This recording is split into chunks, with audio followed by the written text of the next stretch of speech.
ஒரு சிறுமைப்பட்டவன் மேல சிந்தையா இருந்தோம், ஏழை ஜனங்களுக்கு கொடுக்கிற விஷயத்துல நம்ம சிந்தை உள்ளவர்களா இருந்தோம்னா எவ்வளவு ஆசீர்வாதங்கள் ஆண்டவர் சொல்றார். அவனை படுக்கையில நான் தாங்குவேன், அவன் சத்துருக்களின் இஷ்டத்துக்கு நான் அவனை ஒப்பு கொடுக்க மாட்டேன், தீங்கு நாள்ல நான் அவனை தப்பு வைப்பேன், நான் அவனை பாதுகாப்பேன், அவன் பூமியில எவ்வளவு பிளெஸிங் இருக்குது பாருங்க. இதை நம்ம செய்ய ஆரம்பிச்சிட்டோம்னா தேவன் வானத்தின் பலகணிகளை நிச்சயமா நமக்கு திறப்பார். உங்களுக்கு வருகிற வருமானத்துல ஏதாவது ஒரு சின்ன பகுதியை ஏழைகளுக்குன்னு ஒதுக்கி, ஏழை ஜனங்களுக்கு, விதவைகளுக்கு, ஒரு 5 விதவைகளுக்கு ஒரு உங்க பிறந்த நாள், உங்களுடைய திருமண நாள், நீங்க சும்மா அந்த வீட்டுல எல்லாரையும் கூப்பிட்டு நீங்க பிரியாணி போட்டு கேட்க தண்டா, அதுல ஒன்னத்துக்கும் பிரயோஜனம். அதுங்க வருட்டெல்லாம் உங்க வீட்டை சுத்தி பார்த்து இவரு நல்லா இருக்கிறாங்களா, ஐயோ வயிறஞ்சிட்டு தான் போவோம். அதை நான் சொல்றேன், அதெல்லாம் தயவு செஞ்சு இப்படி பண்ணாதீங்க. ஏதாவது ஏழை பிள்ளைங்களுக்கு போங்க, அங்க செலிப்ரேட் பண்ணி பாருங்க. அந்த ஏழை பிள்ளைகள் மத்தியில அந்த பிள்ளைங்களை கூப்பிட்டு அவங்க கையால உங்க பிள்ளைகளுக்கு கேட்க கட் பண்ணுங்க. என்ன ஜாய் அது அந்த பிள்ளைகள் மத்தியில. அந்த பிள்ளைகள் மத்தியில அப்படி செலிப்ரேட் பண்ணலாம் ஒருத்தரும் கிடையாது, அவ்வளவு சந்தோஷமா இருப்பாங்க. அப்படி உங்களுடைய பிறந்த நாள், திருமண நாள் இப்படி செஞ்சு பாருங்க, எவ்வளவு பிளெஸிங்கா இருக்க போதுன்னு பாருங்க.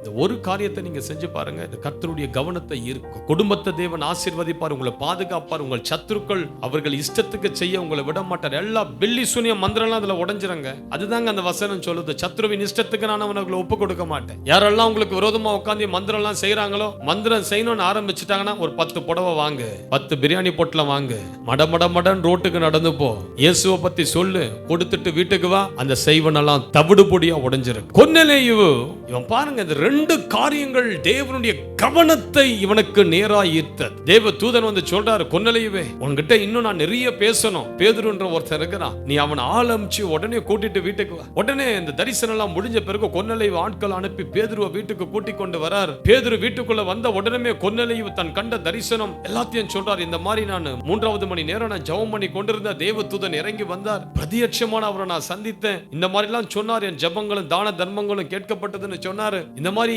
இந்த தோல் பதனிடுகிற சீமோன் வீட்டுல பேதுருன்னு ஒருத்தன் தங்கி ஜெபம் பண்ணி கொண்டிருக்கிறான், அவனை கூட்டிட்டு வான்னு சொன்னாரு. இப்ப நீங்க சொல்ல வேண்டியதை சொல்லுங்க. பேதுரு எழும்பி நின்று பிரசங்கம் பண்ண ஆரம்பிச்சார். சிம்பிளான காஸ்பல் தான். உடனே பைபிள் சொல்லுது, கொர்நேலியுவின் வீட்டில் இருந்த எல்லார் மேலையும் ஆவியானவர் இறங்கி ஆண்டவர் காத்துக்கிட்டு இருந்தார். கொர்நேலியுவின் வீட்டை நிரப்பணும்.